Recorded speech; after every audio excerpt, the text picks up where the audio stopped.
Hali ya kansa kama jinsi ambavyo nimesema, hali ya saratani duniani sio nzuri duniani na sio nzuri katika nchi yetu. Duniani kwa sasa hivi kuna takriban mwaka 2022 ilikuwa inaonyesha kwamba kuna wagonjwa zaidi ya milioni 22 ambao waliogundulika kuwa na kansa, na kati ya hao milioni takriban 9.7 walipoteza maisha. Sasa hiyo ni hali ya kidunia, lakini ukija katika nchi yetu hali pia sio nzuri, kwa sababu tuna takriban wagonjwa 1045 ambao wanagundulika kwa mwaka, na kati ya hao tuna takriban wagonjwa 29 na kitu ambao wanapoteza maisha. So hiyo hali sio nzuri, lakini tuna mkakati ambao nimekishaeleza. Tuna mkakati wa kitaifa, na sisi kama Ocean Road tuna mkakati wa kitaasisi. Tuna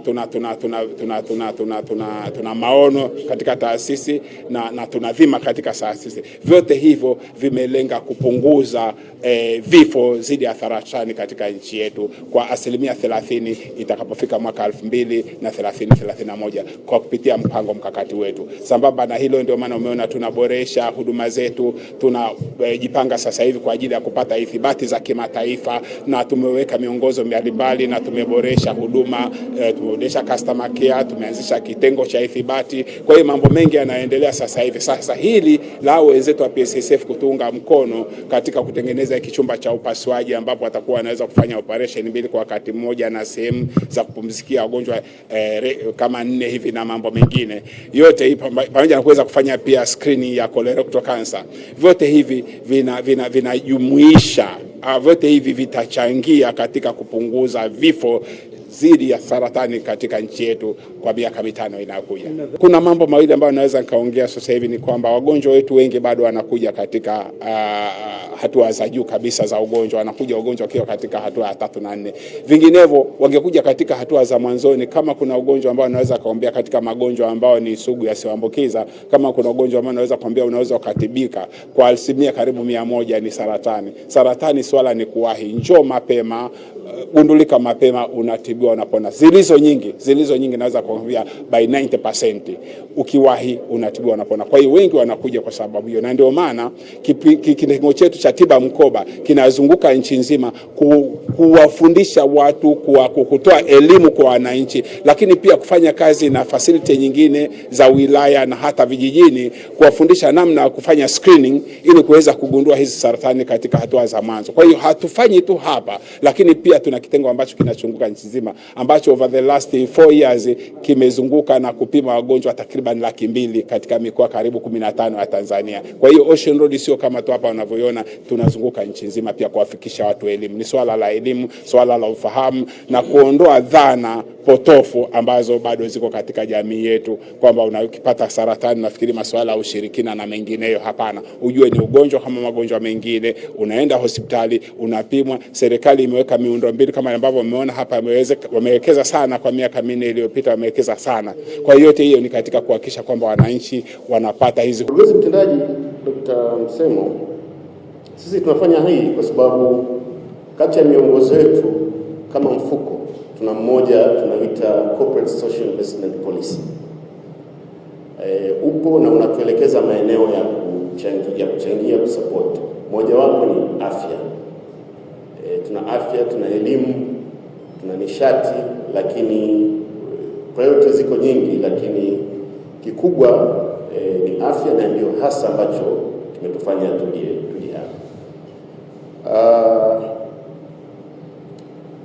Mfuko wetu pamoja na value yake sasa ni trilioni 12, jumlisha majengo, mali, kwa ni kama trilioni 22. Kwa hiyo tunafanya kazi ya kusajili wanachama. Najua hapa tuna wanachama wetu, kukusanya michango, kulipa pension na mafao, lakini pia na kuwekeza kwenye miradi ya kiuchumi, lakini na kuwekeza kwenye jamii ambayo tunaongozwa sasa na hiyo policy. Hali ilivyo sasa tunakwenda vizuri. Kama kuna wastaafu, tutagundua kwamba wastaafu wetu sisi kila ikifika tarehe 25 wanapata message ile kwamba pension imepata. Kwa hiyo hata wanachama wetu walio hapa wasiogope kustaafu, tuko vizuri. Dr. Msemo, mkurugenzi mtendaji, kiasi cha fedha ambazo tutakabidhi hundi dummy check leo ni shilingi milioni 361. Lakini labda niseme tu kitu kidogo kwamba mwezi Septemba mwaka jana wenzetu Ocean Road walitutafuta na tarehe 22 Septemba tulifika hapa, tukafanya vikao na wenzetu, tukaona maeneo gani ambayo tunaweza tukafanyia kazi. Basi baada ya pale miongozo ya ndani inahitaji approvals, assessment, lakini nafurahi kwamba yote hayo na kwa nature ya project yenyewe yamefanikiwa, na ndio maana leo tuko hapa.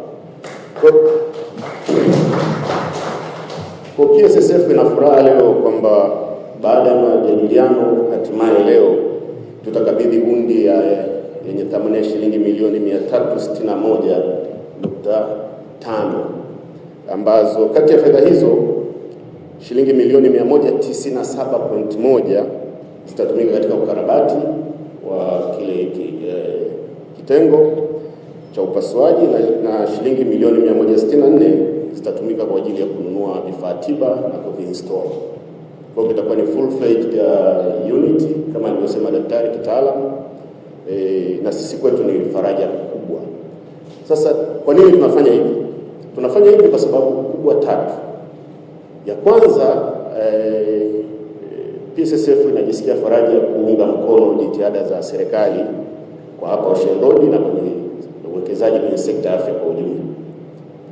Dr. alikuwa ananiambia katika miaka 4 iliyopita serikali imewekeza takriban bilioni 50 hapa, na ukipita kuna kwenye miundombinu, kwenye vifaa. Kwa hiyo serikali imefanya kazi kubwa sana, na sisi tunadhani ni eneo ambalo tunaweza tukaunga mkono kwa kutoa shilingi bilioni 361.5 kwa sasa. Sababu ya pili nilisema ile kutekeleza ile sera yetu ya uwekezaji kwa jamii. Sisi ni taasisi ya serikali, ni mfuko unaohudumia wananchi. Ni vizuri pia usiwasahau hao wananchi ambao wengine ni wanachama wetu na wengine wako hapa. Lakini nyingine specific ni kuboresha huduma za upasuaji kwa wagonjwa wa saratani wanaofika katika taasisi hii kongwe hapa nchini.